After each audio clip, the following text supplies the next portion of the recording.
Hi, my name is Gerhard Schwantner and welcome to Selling Power's Daily Report. Today we have the pleasure of meeting with Ron Hupscher. He is the founder and CEO of Sales Optimization Group, a company that does a terrific job in sales training. Welcome, Ron. Gerhard, thank you for having me. I appreciate it. What is the purpose of a negotiation in a sales organization? What's the business purpose? The business purpose of negotiation in an organization is to start a great, profitable relationship.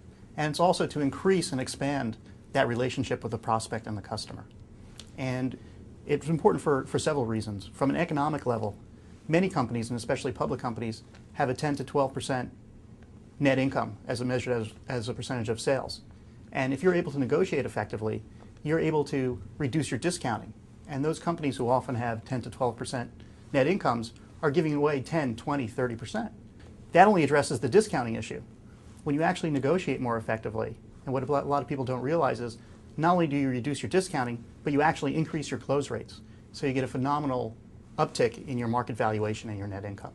So what you're saying is, if I have salespeople that give me just $1 million more in the bottom line, if the market cap is 10 times more, so the salespeople really make us $10 million more. Per salesperson.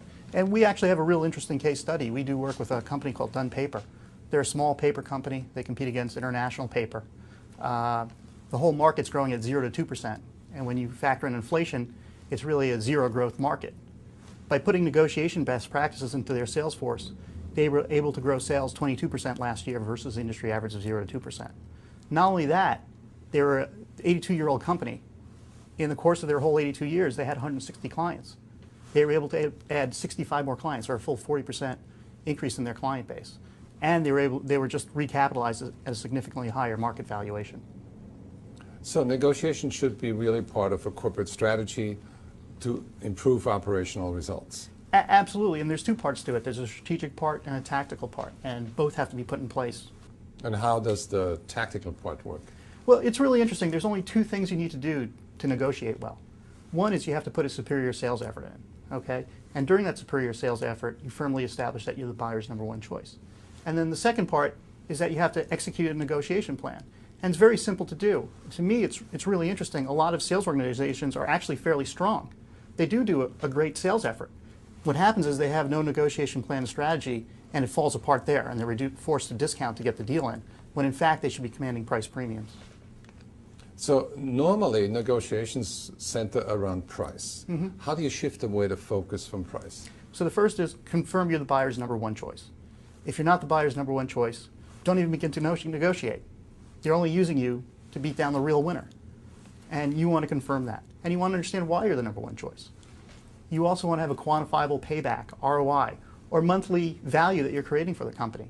So if you don't know the value you're creating for a client, you're always going to be defending your price, rather refocusing on the value created for the customer or the prospect. What is number three? Number three is you want to be proactive and you want to know the budget and the resources available. So it's always amazing to me, people, it's almost Groundhog Day all over again. You know, you're going to go into negotiation, what's the budget? Who controls it? How are decisions made? Where else can we get budget from? And what's the next time horizon? So for example, if you're in a complex business-to-business sale, your sales cycle might be 3 months, 6 months, 9 months, a year. You'll either come across or be pretty close to another budgeting horizon. If you're a good salesperson, you're proactive, you can already preemptively, proactively allocate that budget. Should become no issue. You know, Gerhard, we discussed this. We talked about you have budget for fiscal 2008, and we can get extra budget from fiscal 2009. And by the way, you said the CEO actually had discretionary budget that we could tap into. You also want to realize that during price negotiation is not cost justification. They want to buy you. They just want to get you for the lowest price. So you want to be prepared to respond to requests for discounts. And they're just requests. They're just saying, how much can I get from you? And it's a little bit like sharks with blood in the water. If you give a little bit, they keep squeezing and squeezing and squeezing. It makes a lot of sense. Let's continue the conversation tomorrow, where Ron Hupscher is going to explain to us on how to develop a tough and successful negotiation strategy.